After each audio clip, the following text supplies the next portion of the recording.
Disclaimer, this video is purely just my opinion and speculation of how I view a certain aspect of the game.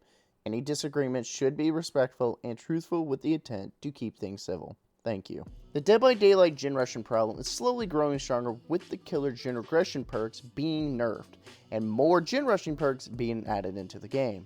As of the Laura Craft chapter, a new perk comes into the game known as Specialist, which in a nutshell just simply decreases the amount of charges required to complete a generator with a total of 6 tokens.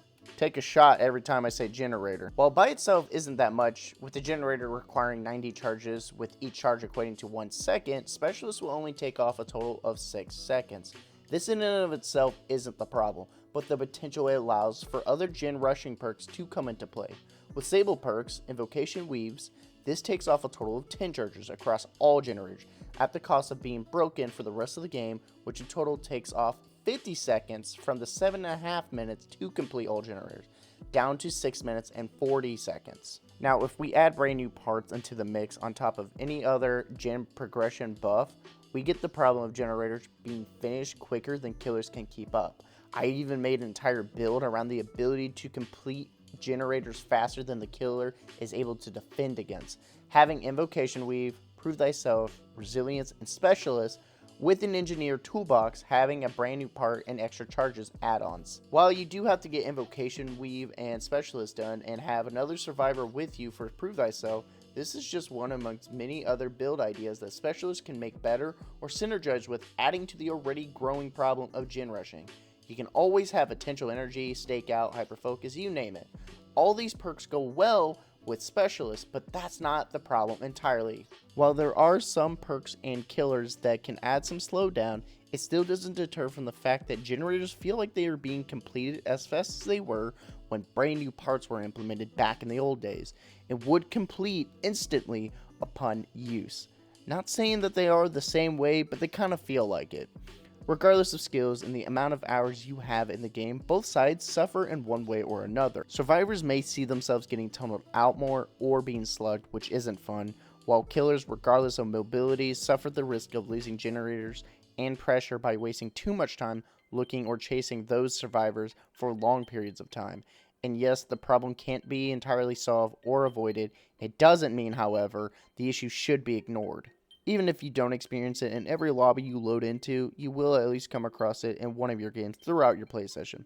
The most fun part about the game is the chasing aspect of it. It's not fun having to play it as Survivor to get all generators completed, just for me or another Survivor to get tunneled out before the gates are out and we can escape. And it's not fun for killers, too, to spend their entire time searching for the survivor or having to run around to defend generators throughout the remainder of the game without getting anyone down or get a hit in. My experience as killer is less fun having lost pressure or what little I had of it because I had to divide my attention elsewhere just for a split second. And my solution is one I think would benefit both sides of the spectrum in order to help maintain a fun and fair feeling or experience for both sides. I have heard some people say making Corrupt Intervention based kit at the start of the match to help killers with lower mobility to search for survivors, which I actually agree with. Survivors should have the killer's auras revealed to them at the start of the match for 3 seconds after being able to move, so they know who they are going up against and avoid running directly into the killer. Corrupt Intervention would work the same as it does now. 3 generators are blocked off for a certain amount of time and 3 are available. Once a survivor is down though, all generators have been unblocked and will be accessible to them. Now, one thing I believe that could make this better would be to have the survivor be able to see the generators that are blocked off after loading in for 10 seconds. With the generators being blocked off, however, and to avoid killers being able to camp them, the entity blocking the generators will only be implemented to the ones farthest away from each other. This will allow killers to have to travel farther to search for a survivor and provide survivors the chance to complete generators that may be too close to one another and to allow the killer to patrol them easily and to 3-gen at the end of the game. Now, while there can be adjustments and improvements to this idea, I believe this opens and allows a better experience for both sides in one way or another. Be it doesn't solve the problem either. While yes, you can only kick a generator 8 times, it still doesn't take away from the problem of killers having to lose certain generators that may be their only form of pressure, and gen rushing perks to receive no nerfs with killers' gen regression ones being nerfed, which isn't a good idea either. Behavior often makes both good and bad ideas, while some go unnoticed and often is the source of the problem of the reason one's become overlooked. But that's going to do it for me, guys. Hope you enjoyed the video. Let me know what you would do to fix Dead by Daylight gen rushing problems, or if you don't even think there is one.